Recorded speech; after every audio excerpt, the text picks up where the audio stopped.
yoxsa cənsi mənsubiyyət, əsası, naməli, adət şəxsləri olur.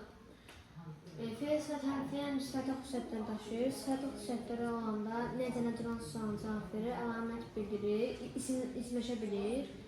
Fe'l xüsusiyyətlərində isə hərəkət bildirir, nə bildirir, təsir və təsisiz olur.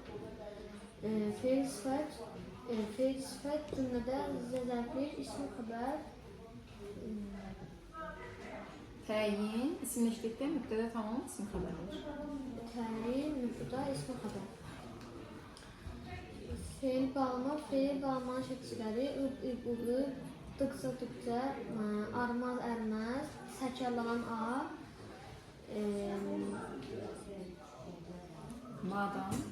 madan, mədən, armaz, ərməz, Arkən, araq, unca, dıqca.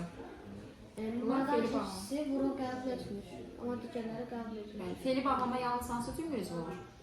Fe'l bağlama, Yalnız nə olur? Zərflik olur. Zərfliyin də hansı məna növündə olunur? Fe'li bağlama zərfliyin hansı məna növündə olunur? Yer və yer məna növündə olunur. Zərfliyin isə yer və məqsəd məna növündə işlənə bilir. Aydın oldu?